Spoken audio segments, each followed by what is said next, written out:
चलिए बाबू, कार्बनिक रसायन का आज जो हमारा बेसिक का तीसरा क्लास है। पिछले दो क्लास में हम आपको बेसिक ऑर्गेनिक केमिस्ट्री के बारे में पढ़ा रहे थे, जिसमें मेरा फर्स्ट वाला वीडियो आपको यूट्यूब पर दिखाई देगा, सेकेंड वाला भी। और आज बेसिक क्लास का लास्ट क्लास है, लेक्चर नंबर 3। ठीक है, तो चलिए, कल आपको कुछ होमवर्क दिए थे, काफी बच्चे उसको किए भी थे। उसी सिलसिला को आगे बढ़ाते हैं। सुनिए, थोड़ा सा रिवीजन करते हैं 1-2 मिनट, फिर आगे चलते हैं। अभी तक जो हम आपको पढ़ाए हैं, क्या पढ़ाए हैं? एल्केन पढ़ाए हैं, एल्कीन पढ़ाए हैं, एल्काइन पढ़ाए हैं, और आपको एक और चीज पढ़ाए हैं, उसका नाम क्या है? एल्किल, जिसको R डैश से दिखाते हैं। एल्केन क्या होता है कि कार्बन की संख्या को डबल करके +2। एल्केन क्या होता है बाबू? कार्बन की संख्या को डबल करके +2। मतलब जैसे एथेन लिखना है तो एथेन में कितने कार्बन आएंगे? 2। तो 2 में 2 का मल्टीप्लाई 2 से करके 2 जोड़ेंगे तो कितना हो जाएगा? 4। और प्लस करेंगे 2 तो कितना हो जाएगा? 6। कितना हो जाएगा? 6। ये क्या हो गया? एल्केन। अब एल्कीन करना है तो कार्बन की संख्या को डायरेक्ट डबल करते हैं। जैसे एथीन लिखना है तो कार्बन की संख्या 2 है ना, तो 2 का डबल करिए, कितना हो जाएगा? 4। एल्काइन लिखना है तो कार्बन की संख्या को डबल करके -2 करते हैं। तो 2 है तो 2 का डबल करेंगे तो क्या होगा? 4। और 4 में से 2 माइनस करेंगे तो आपका क्या आएगा? 2। फिर एल्किल करेंगे तो क्या आएगा? एथिल लिखना है तो कार्बन की संख्या को डबल करके उसमें क्या करते हैं? +1 करते हैं। क्या करते हैं? +1। तो C2H5 और एक बंद इस तरीके से लगा के क्या कर दिया जाता है? छोड़ दिया जाता है। ये क्या हो गया? सब ये एथेन के बारे में बता दिए। एक एग्जांपल और बता दे रहे हैं, प्रोपेन। तो प्रोपेन लिखना है तो कार्बन की संख्या को डबल करके +2, 3 दूना 6 2 8। एल्कीन करना है तो कार्बन की संख्या को केवल और केवल डबल मारिए तो 3 दूना 6। एल्काइन करना है तो कार्बन की संख्या को डबल करके -2 करिए तो 3 दूना 6 और 6 में से 2 जाएगा, कितना हो जाएगा? 4। एल्किल करना है तो कार्बन की संख्या को डबल करके +1 करिए तो 3 दूना 6 और 1 कितना हो जाएगा? 7। ये सब क्या आपको सिखलाए थे? एल्किल सिखलाए थे। ठीक है, ये एल्केन हो गया, एल्कीन हो गया, एल्काइन हो गया, और कौन सा ग्रुप हो गया? एल्किल ग्रुप हो गया। कौन सा ग्रुप हो गया? एल्किल ग्रुप हो गया। ठीक ना? ये क्या कहलाता है? सूत्र कहलाता है। क्या कहलाता है? सूत्र। सूत्र क्या होगा? C3H7। अगर मेरे भाई आपसे कोई इसका संरचना पूछ दे, संरचना, तो आप क्या करोगे? कितने कार्बन है? 3 कार्बन है तो 1 2 और 3, और सबको उनकी संयोजकता से क्या कर दोगे? पूरा कर दोगे, और एक बंद लगाकर ऐसे ही क्या करोगे? छोड़ दोगे। और सबकी पूर्ति किससे कर दोगे? हाइड्रोजन से कर दोगे। ये आपकी क्या होगी? संरचना होगी। ये सूत्र हो गया, और ये क्या होगी? संरचना होगी। और नाम कैसे लिखेंगे बाबू? तो नाम लिखेंगे कैसे? 3 कार्बन है तो 3 कार्बन है तो क्या लिखेंगे? मेथ। और डैश आया है तो एल्किल ग्रुप है तो मेथ प्लस एल लिखेंगे। और मेथ प्लस एल क्या होता है? मेथिल। क्या होता है? तीन ही फॉर्मेट बनते हैं। एक सूत्र होता है, एक संरचना होता है, और एक क्या होता है? नाम होता है। एक सूत्र, संरचना और नाम। उसी तरीके से सबका आप संरचना बना सकते हैं और सबका क्या लिख सकते हैं? नाम लिख सकते हैं। ठीक है, चलिए आगे करते हैं, कंटिन्यू।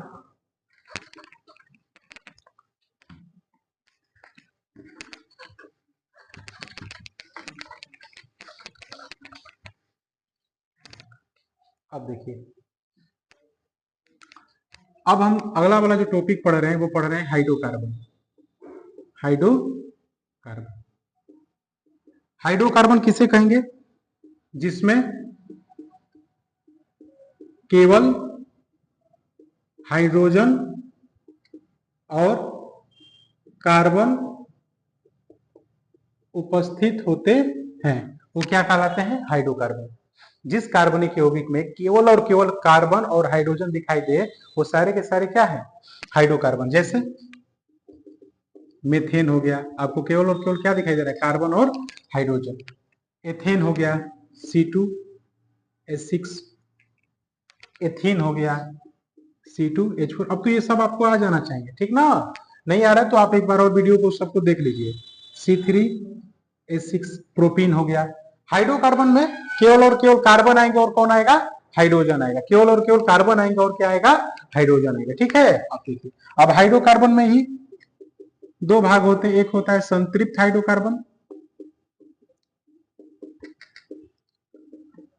और एक होता है असंतृप्त हाइड्रोकार्बन। एक होता है असंतृप्त हाइड्रोकार्बन। एक एक समझिए। देखिए, संतृप्त हाइड्रोकार्बन, संतृप्त हाइड्रोकार्बन, दूसरा वाला असंतृप्त हाइड्रोकार्बन, और फिर एक इसी में ही होता है, अभी समझा दे रहे हैं आपको, असंतृप्त हाइड्रोकार्बन।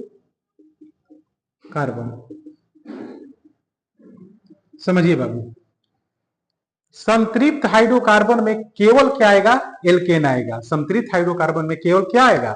एल्केन आएगा। तो इसमें आपको ध्यान रखना है क्या कि प्राथमिक अनुलग्न, प्राथमिक अनुलग्न और एक होगा सामान्य नाम,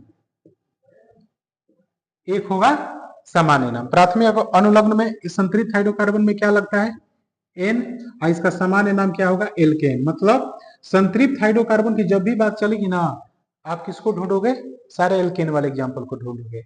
जब भी संतृप्त हाइड्रोकार्बन की बात चलेगी, आप किसको ढूंढना शुरू करोगे?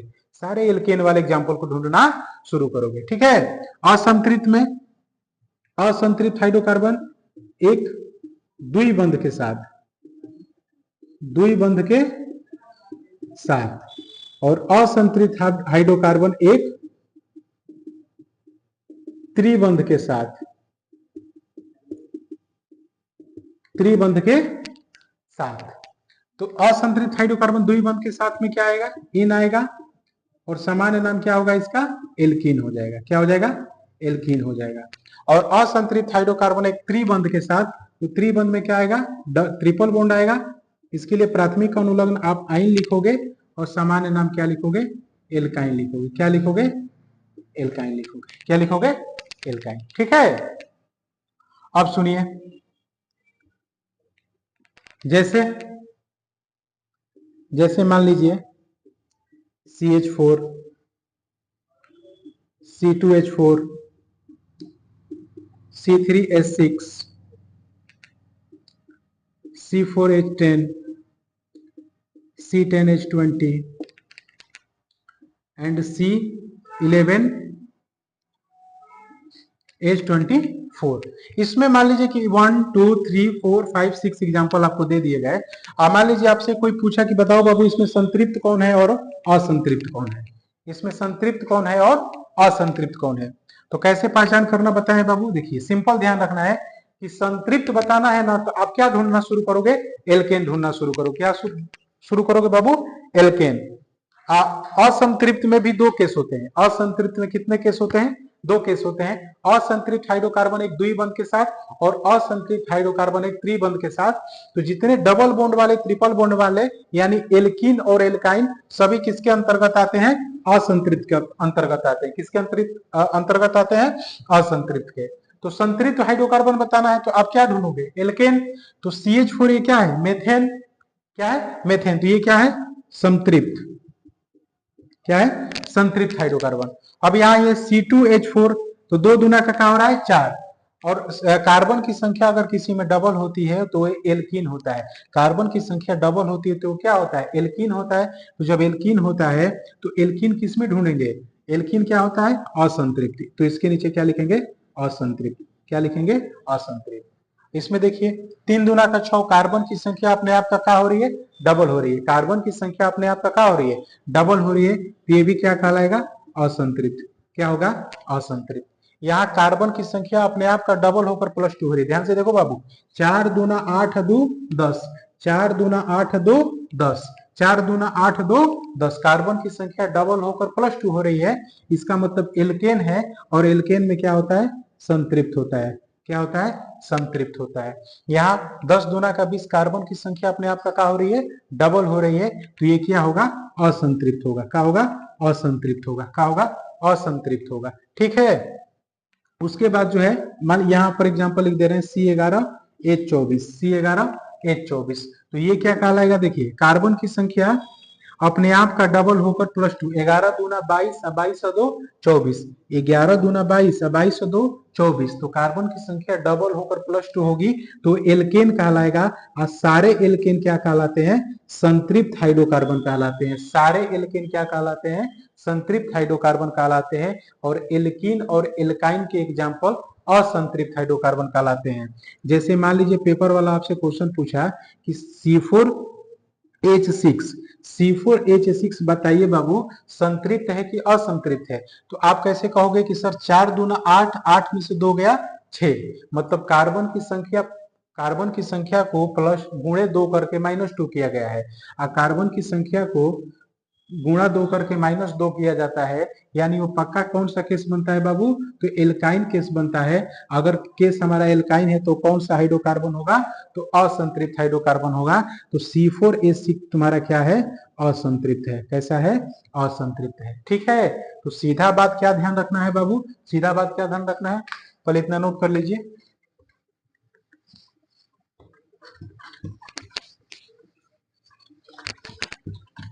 सीधा बात क्या ध्यान रखना है, यहां पर देखिए कि अगर हमको संतृप्त बताना है, क्या बताना है, संतृप्त हाइड्रोकार्बन। और अगर हमको बताना है असंतृप्त हाइड्रोकार्बन, तो बेटा जब संतृप्त बताना है ना, तो हम क्या ढूंढेंगे कि एल्केन कहाँ है। एल्केन के एग्जाम्पल सारे एल्केन के एग्जाम्पल संतृप्त हाइड्रोकार्बन कहलाते हैं। सभी एल्केन के एग्जाम्पल क्या कहलाते हैं, संतृप्त। और सभी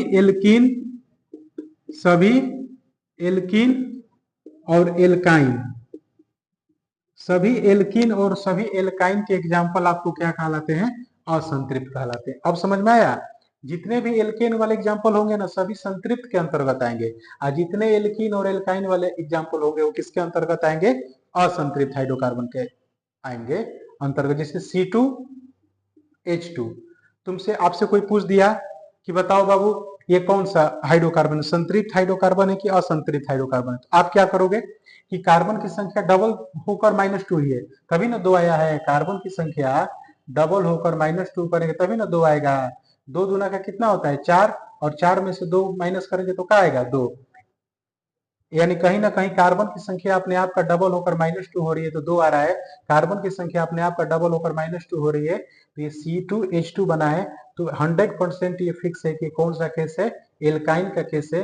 किसका केस है, एल्काइन का केस है। और एल्काइन भी किसके अंतर्गत आता है, असंतृप्त हाइड्रोकार्बन के अंतर्गत आता है। ये कौन सा हाइड्रोकार्बन हो गया, असंतृप्त हाइड्रोकार्बन हो गया। कौन सा हाइड्रोकार्बन हो गया, असंतृप्त हाइड्रोकार्बन हो गया। तो सिंपल बाबू बात क्या ध्यान रखेंगे कि सभी एल्केन के एग्जाम्पल संतृप्त हाइड्रोकार्बन कहलाते हैं, और सभी एल्कीन और एल्काइन के एग्जाम्पल क्या कहलाते हैं, असंतृप्त कहलाते हैं। जैसे C4H8 आपसे पूछ दे तो कार्बन की संख्या भाई मेरे डायरेक्ट डबल हुई है, और डायरेक्ट डबल हुई है तो ये एल्कीन का केस है। और एल्कीन का भी केस किसके अंतर्गत आता है, तो असंतृप्त हाइड्रोकार्बन के अंतर्गत आता है। किसके अंतर्गत आता है, असंतृप्त हाइड्रोकार्बन के क्या आता है, अंतर्गत आता है। ठीक ना, तो इसको आप क्या रखेंगे, हमेशा ध्यान रखेंगे। ठीक,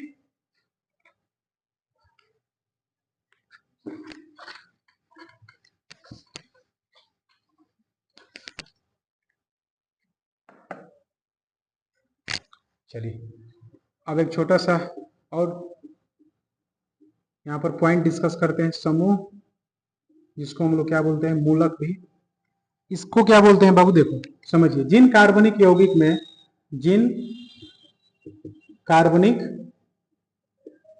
से जिन कार्बनिक जिन कार्बनिक यौगिक से कोई भाग या समूह जुड़ा होता है, जिन कार्बनिक यौगिक से कोई भाग या समूह जुड़ा होता है उसे समूह या मूलक कहते हैं। उसे क्या कहते हैं, समूह या मूलक कहते हैं। जिन कार्बनिक यौगिक से कोई ग्रुप लगा होता है ना, उसे क्या कहते हैं, समूह या मूलक कहते हैं। जैसे एग्जाम्पल C2H5OH, C2H5OH, इसमें दो समूह हैं। इसमें कितने समूह हैं? दो समूह हैं। कैसे पता करेंगे कितने समूह हैं? दो समूह हैं। तो एक तो आपको एथिल दिखाई दे रहा है C2H5, इसका नाम क्या है बाबू? एथिल। पिछली क्लास के आधार पर आपको आना चाहिए, इसका नाम क्या है? एथिल। और ये कौन सा ग्रुप होता है? तो एल्किल ग्रुप होता है। कौन सा ग्रुप होता है? एल्किल ग्रुप होता है, जिसे हम किससे दिखाते हैं? R डैश से दिखाते हैं। और ये OH जो है, ये जो OH आपको दिखाई दे रहा है, ये कौन सा ग्रुप है? एल्कोहलिक ग्रुप है। कौन सा ग्रुप है? एल्कोहल ग्रुप है। एल्कोहलिक ग्रुप भी बोला जाता है, एल्कोहल ग्रुप भी बोला जाता है। कौन सा ग्रुप है? एल्कोहल ग्रुप है। इसको क्रियात्मक समूह बोलेंगे। इसको क्या बोलेंगे? क्रियात्मक समूह बोलेंगे। इसको क्या बोलेंगे? क्रियात्मक समूह बोलेंगे। ठीक है। तो C2H5OH में कितने ग्रुप हैं? दो ग्रुप है। एथिल ग्रुप है और एल्कोहल ग्रुप है। जो एल्कोहल ग्रुप है वो क्रियात्मक समूह है। जो एल्कोहल ग्रुप है वो क्या है? क्रियात्मक समूह। ठीक है। तो कोई समूह या कोई ऐसे समझे, कोई अगर मान लीजिए किसी वो कार्बनिक यौगिक में कोई सा भाग अगर जुड़ जाए, ये कार्बनिक यौगिक मतलब ये कार्बनिक यौगिक के साथ कोई अगर ग्रुप जुड़ा हुआ होता है, उसे ही समूह या क्या कहते हैं? मूलक कहते हैं। हालांकि इसमें कितने समूह है? दो समूह है। एक एथिल समूह है, एक एथिल है और एक एल्कोहल है। एथिल को कौन सा ग्रुप बोलते हैं? एल्किल ग्रुप बोलते हैं। ठीक है। चलिए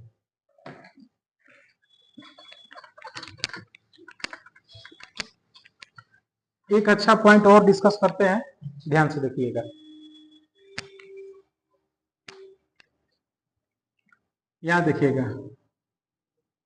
normal, iso, neo, alkyl group, alkyl group. अब थोड़ा सा आपको ध्यान देना है। देखिए 11th और 12th दोनों के लिए इंपॉर्टेंट है। नॉर्मल क्या है, आइसो क्या है, नियो क्या है, बस 5-7 मिनट बने रहिए, सारा एग्जांपल अभी क्लियर हो जाएगा। कैसे? सुनिए। जैसे हमको नॉर्मल पढ़ना है। नॉर्मल का मतलब क्या होता है? जैसे मान लीजिए मैंने CH3 लिख दिया है और इस तरीके से एक डैश लगा दिया, क्योंकि एल्किल ग्रुप पढ़ रहे हैं और एल्किल ग्रुप में आपको एक जो है R डैश दिखाना ही होता है, एक बंद छोड़ना ही होता है। तो इसका नाम क्या होगा? मेथिल। इसका नाम क्या है? मेथिल। एकदम कहीं इसमें कोई संरचना में परिवर्तन नहीं है, तो इसके आगे क्या लगा देंगे? N। इसको नॉर्मल मेथिल बोलेंगे। मिथाइल, नॉर्मल मिथाइल या N मेथिल बोलेंगे। ठीक है। अब जैसे मान लीजिए यहाँ जो CH3, CH2 और एक बंद ऐसे छूटा रहे, इसको बोलेंगे एथिल। क्या बोलेंगे? एथिल। भाई दो कार्बन है ना, C2 और 3 और 2 5, C2H5 एथिल होता है। और इसके आगे नाम क्या क्या लगा देंगे? N लगा देंगे। तो नॉर्मल एथिल। प्रोपिल लिखना है तो C3 CH2 CH2 और यहाँ S, इसको क्या बोलेंगे? N propyl. इसको क्या बोलेंगे? N propyl. क्योंकि संरचना सीधी है, इसमें कोई डिस्टर्बेंस नहीं है, एकदम सीधी संरचना है, नॉर्मल है, सामान्य है। नॉर्मल का मतलब सामान्य है, पूरी तरीके से सामान्य संरचना है। तो N methyl, N ethyl, N propyl. अब जैसे ये इसका नाम क्या होना चाहिए आपके हिसाब से? 1 2 3 4 कार्बन कितने? 4। तो क्या होगा? N butyl, N butyl. CH3 CH2 CH2 CH2 CH2 और डैश, तो 1 2 3 4 और 1 5, तो क्या होगा? N pentyl. क्या होगा? पेंटिल। जब भी एक भी बंद छोड़ रहा है ना यहाँ पर कार्बन, तो एल्किल ग्रुप होगा। ये सब सामान्य नाम है, ये सब क्या है? इनके सामान्य नाम है। सामान्य मतलब समान, इसमें संरचना में कोई परिवर्तन नहीं, तो इसको क्या बोलेंगे? N मेथिल बोलेंगे, N एथिल बोलेंगे, N प्रोपिल, N ब्यूटिल और N पेंटिल बोलेंगे। ठीक है। चलिए अब आइसो वाला में कैसे है?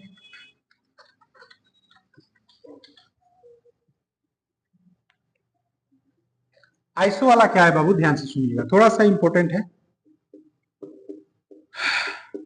क्या करना है इसमें कि नंबर ऑफ कार्बन -1, इस पॉइंट को आपको ध्यान रखना है। जितने भी कार्बन की संख्या हो ना, उसमें से -1 करना है। ठीक है। अच्छा, इसकी कहानी जो है मिनिमम 3 कार्बन से शुरू होती है।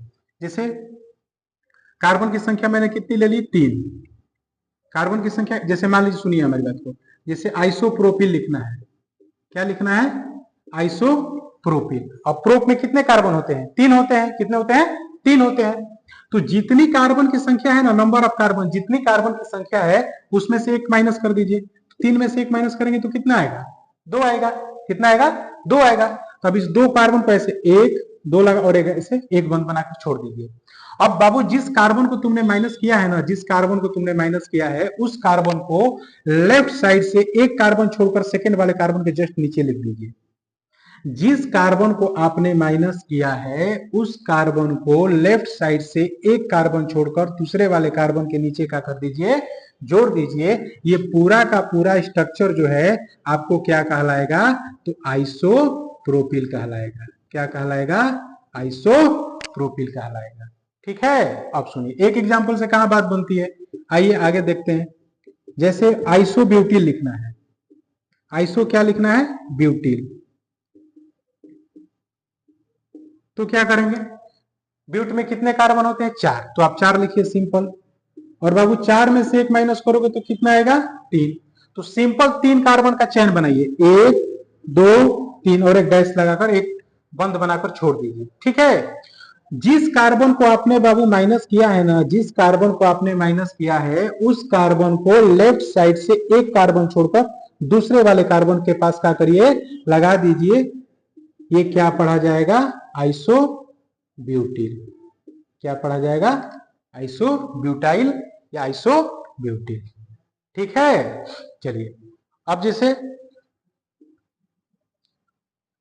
आइसोपेंटिल लिखना है, क्या लिखना है, आइसोपेंटिल। क्या लिखना है बाबू, आइसोपेंटिल। तो पेंटिल में नंबर ऑफ कार्बन कितने होंगे, 5, माइनस कितना करना है, 1, तो 5 में से 1 माइनस करेंगे तो कितना होगा, 4। अब 4 कार्बन की सीधी श्रृंखला बना दीजिए, 1 2 3 4 और एक बंद बनाकर छोड़ दीजिए। जिस कार्बन को आपने माइनस किया है, जिस कार्बन को आपने माइनस किया है उस कार्बन को लेफ्ट साइड से एक कार्बन छोड़कर सेकेंड वाले कार्बन पर लगा दीजिए।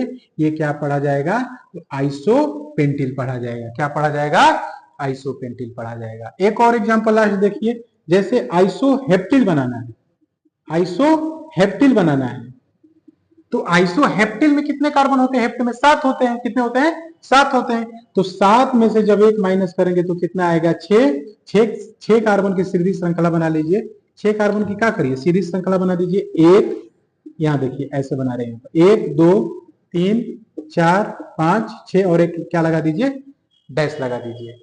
अब जिस कार्बन को आपने माइनस किया है ना, जिस कार्बन को आपने माइनस किया है उस कार्बन को उठाइए और लेफ्ट साइड से चलिए और एक कार्बन छोड़कर सेकंड वाले कार्बन पर लगा दीजिए।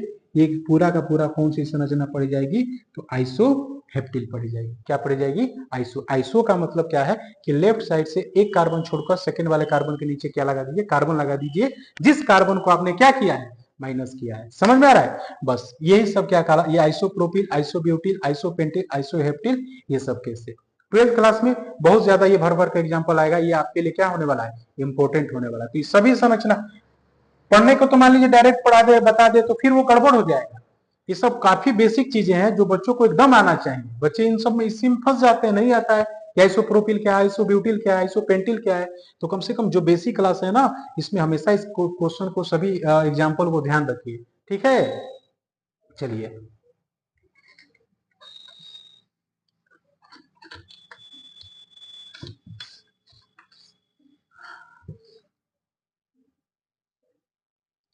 चलिए अब आगे करते हैं।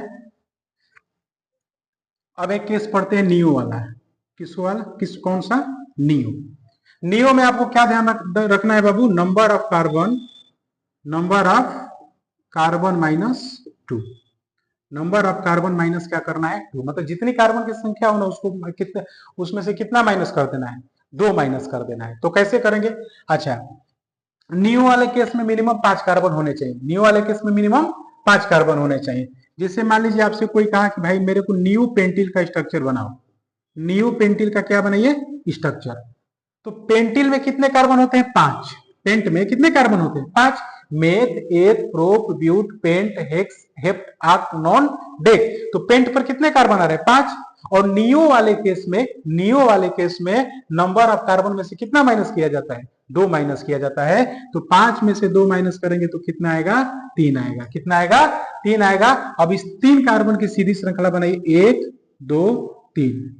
अब जिस कार्बन को आपने माइनस किया है ना मेरे भाई, कितने कार्बन को यहां माइनस किया है, 2 कार्बन को माइनस किया है। 2 कार्बन को माइनस किए हैं। कितने कार्बन को माइनस किए हैं, 2 कार्बन को माइनस किए हैं। तो जो दो कार्बन को माइनस किए हैं आपको करना क्या है कि उन दो कार्बन को लेफ्ट साइड से सेकेंड वाले कार्बन के एक कार्बन को नीचे जोड़ना है और एक कार्बन को ऊपर जोड़ना है, क्योंकि कितने कार्बन माइनस किए थे, दो कार्बन माइनस किए थे। तो जितने कार्बन को आपने माइनस किया था ना उसको लेफ्ट साइड से एक को नीचे जोड़ेंगे, एक को कहां जोड़ेंगे, ऊपर जोड़ेंगे और इसके आगे क्या लगा देंगे, डैश लगा दे, एक बंद लगाकर क्या करेंगे, छोड़ देंगे। ये क्या कहलाएगा, नियो पेंटिल कहलाएगा। क्या कहलाएगा, नियो पेंटिल कहलाएगा। ठीक। अब जैसे मान लीजिए नियो हेक्सिल बनाना है, नियो हेक्सिल बनाना है तो क्या करेंगे, हेक्सिल में कितने कार्बन, 6। नंबर ऑफ कार्बन में से कितने माइनस करने हैं, 2, तो 6 में से 2 जाएगा, कितना आएगा, 4। तो 4 कार्बन की सीधी श्रृंखला बना दीजिए, 4 कार्बन की सीधी श्रृंखला बनाकर एक डैश लगा दीजिए। अब जिस कार्बन को आपने माइनस किया है ना उस कार्बन को लेफ्ट साइड से एक कार्बन नीचे जोड़िए और एक कार्बन ऊपर जोड़िए। ये पूरा का पूरा केस क्या कहलाएगा, नियो हेक्सिल कहलाएगा। क्या कहलाएगा, नियो हेक्सिल कहलाएगा। ठीक है। जैसे नियो हेप्टिल बनाना है, जैसे ऑक्टिल बनाना है, नियो ऑक्टिल बनाना है तो ऑक्टिल में कितने कार्बन, 8। 1 2 3 4 5 6 7 8। ठीक। तो डैश एक लगा देंगे, एक बंद लगाकर छोड़ देंगे। अब आपने एक सेकेंड यहां पर देखिए, नियो ऑक्टिल बनाना है तो ऑक्टिल में कितने कार्बन होते हैं, 8। और नंबर ऑफ कार्बन में से कितने माइनस करने हैं, 2। तो 8 में से 2 माइनस करेंगे तो कितना होगा, 6। तो 6 कार्बन की सीधी श्रृंखला बनेगी, 1 2 3 4 5 6 और एक बंद, ऐसे छोड़ दीजिए। अब बाबू जिस कार्बन को आपने माइनस किया है ना उस कार्बन को क्या करना है, एक कार्बन को नीचे जोड़ना है और एक कार्बन को कहां जोड़ना है, एक कार्बन को कहां जोड़ना है, एक कार्बन को आपको कहां जोड़ना है बाबू, ऊपर जोड़ना है। ठीक है। ये पूरा स्ट्रक्चर बना दिया, वहां लिख दिया ताकि आपको क्लियर दिखाई दे। ये क्या हो गया, नियो ऑक्टिल हो गया। ठीक है। ये क्या हो गया, नियो ऑक्टिल। ठीक। तो इन सभी संरचना को ध्यान रखना है आपको। तो अभी तक जो हमने पढ़ा है वो क्या पढ़ा है बाबू, यहां देख लीजिए एक सेकेंड, कि अगर आपको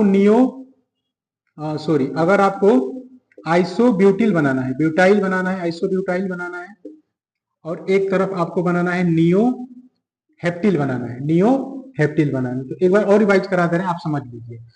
तो आइसो वाले केस में नंबर ऑफ कार्बन में से कितना माइनस करते हैं, 1। और नियो वाले केस में नंबर ऑफ कार्बन में से कितना माइनस करते हैं, 2। तो जब नंबर ऑफ कार्बन में से एक माइनस करेंगे तो ब्यूटिल में कितने कार्बन होते हैं, 4। और 4 में से एक माइनस करेंगे तो कितना आएगा, 3। तो 3 कार्बन की सीधी श्रृंखला बने, 1 2 और 1 3 और एक बंद बनाकर छोड़ दीजिए। जिस कार्बन को आपने माइनस किया है उस कार्बन को लेफ्ट साइड से दूसरे वाले कार्बन के नीचे का कर दीजिए, जोड़ दीजिए। ये पूरा का पूरा स्ट्रक्चर आपको क्या कहलाएगा, आइसोब्यूटिल कहलाएगा। ठीक। नियो हेप्टिल में नियो वाले केस में आपको क्या करना है कि नंबर ऑफ कार्बन में से कितने माइनस करने हैं, 2 माइनस करने। तो बाबू यहाँ हेप्टिल लिखा है, हेप्टिल में कितने कार्बन होते हैं, 7।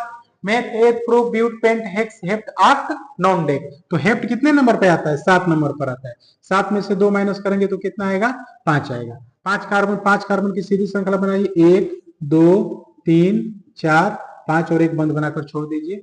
और बाबू जितने कार्बन को आपने माइनस किया है ना उतने कार्बन को लेफ्ट साइड से सेकेंड वाले कार्बन के एक कार्बन के नीचे जोड़िए और उसी कार्बन के एक ऊपर जोड़ दीजिए। ये पूरा स्ट्रक्चर आपको क्या कहलाएगा, नियो हेप्टिल कहलाएगा। तो आइसो वाले केस में नंबर ऑफ कार्बन -1 और नियो वाले केस में number of carbon -2।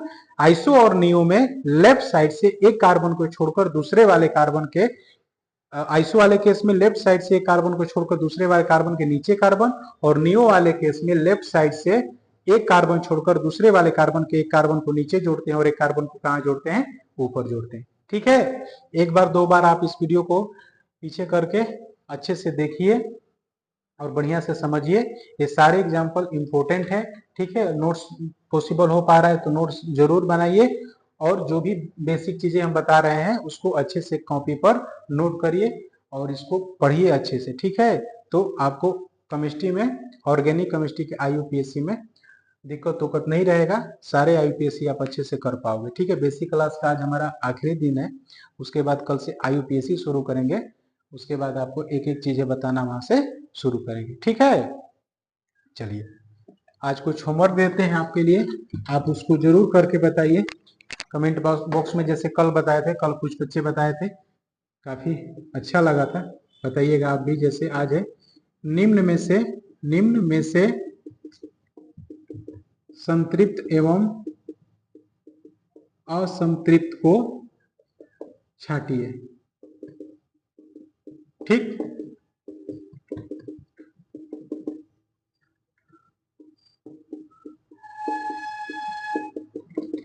C2H2 C3H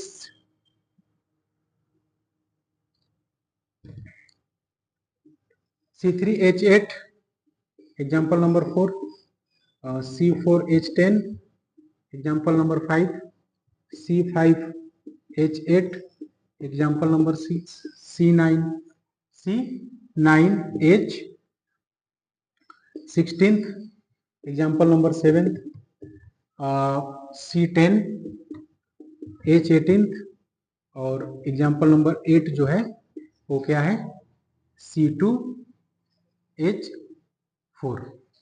ठीक है, ये 8 एग्जाम्पल है जो जो संतृप्त और असंतृप्त लगे कल के जैसा। जैसे मान लीजिए 1, 2 और 3 ये संतृप्त है, तो 1, 2, 3 लेकर आप क्या लिख देंगे, संतृप्त सेचुरेटेड लिख दीजिएगा, उससे भी समझ जाएंगे, एस लिख दीजिएगा, और अनसेचुरेटेड मतलब US लिख दीजिएगा, वहां से भी समझ जाएंगे। ठीक है, और एक इंपॉर्टेंट चीज, अगर वीडियो आपको हमारा पढ़ाई अच्छा लग रहा है तो आप इसको ज्यादा से ज्यादा ग्रुप में शेयर करिए, लाइक करिए और कमेंट करिए और बताइए कहाँ कुछ अगर आपको दिक्कत भी है तो वो भी मेंशन कर जरूर करिए। और सारे वीडियो को एक बार ऑर्गेनिक केमिस्ट्री वाले सभी वीडियो को अच्छे से देखिए, अच्छे से समझिए, अच्छे से पढ़िए। ठीक है, हम आपके साथ कंटिन्यू बने रहेंगे। आप केवल सभी चीजों को बेसिक से चल रहे हैं तो बेसिक से आप भी चलते रहिए, आपको आगे थोड़ा भी दिक्कत नहीं आएगा। ठीक है, चलिए मिलते हैं, तब तक के लिए थैंक यू आपको, और मिलते हैं नेक्स्ट वीडियो में। ठीक है।